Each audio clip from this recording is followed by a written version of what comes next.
The small amount of money they have barely pays for flour and a few cups of tea. Ibrahim once had a herd of cows and goats, but his village had no rainfall for over 3 years. My sons took the animals to where they could still graze. As we say here, if a fish has no water, it dies. When our cattle are dead, we'll die too. To earn a few cents, Ibrahim chases antelopes from a cattle feed plantation next door. The grasslands are all dried up.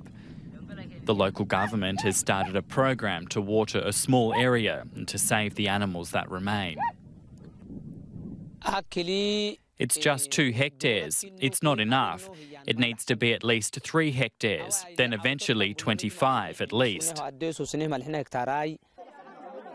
For now, the Ethiopian government is just able to help those in areas hit by drought. The famine of 1984 was a nightmare that left deep scars. Hundreds of thousands of deaths through starvation, something that must never happen again. Government agencies are better coordinated today. The country has evolved. The current drought is worse than the one in 1984, but not nearly as many people will die as back then. There's no danger of mass starvation yet. The warehouses still have stores of wheat, but time is running out.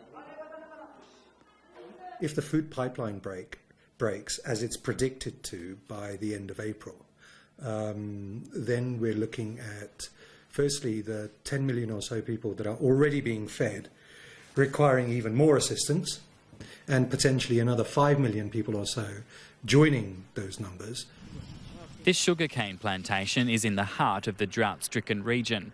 In recent years, Ethiopia has invested heavily in dams and irrigation. The government leased land to private companies but neglected staple food reserves. What do we need sugarcane for? We're on the verge of starvation. The government should plant vegetables and corn. These people left their village in the dry highlands to come to the Awash River. The water was once 2 metres deep. Now it barely reaches their knees. Data Hassan wanted to save his family and his animals. They trekked 2 days to get here. Only God can bring rain, and if he doesn't do it soon, we'll be in great danger. People say rain could come this month, but even in this best-case scenario, it'll be autumn at the earliest before crops can be harvested. And staying in the region, the Kenyan government is focusing on 2 major weapons in the fight to preserve its elephant population: education and job creation.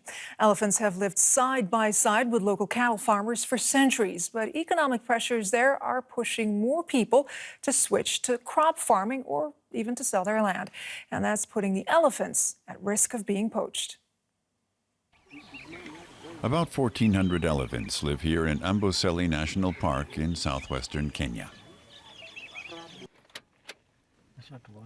They graze peacefully together with the cattle of the Maasai people. A Maasai's family wealth is measured by the size of its livestock herd.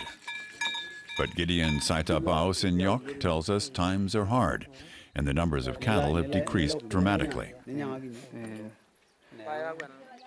In this village, we come of many families. We live together in harmony, in peace, and we kept our livestock. But there is a crisis in this country, 2008, 2009. It actually caused many of livestock to die. The impact is visible. Some communities have partitioned and sold their land. Investors from Nairobi are now growing maize where elephants once grazed. More and more bush and pasture land have vanished. Bernard Tulito views that with trepidation. Those who sell their land have nowhere to live, and the money soon runs out. After having all this chunk of money, huge amount of money, and spend on ways that are not economically viable, it led you to more problems. I've seen a scenario whereby one of the culprits of elephant poaching, we realize it is one of the guys who have sold his land.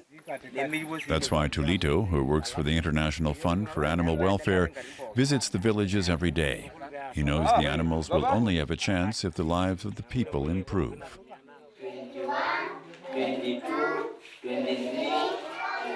That means providing grants for education and creating jobs.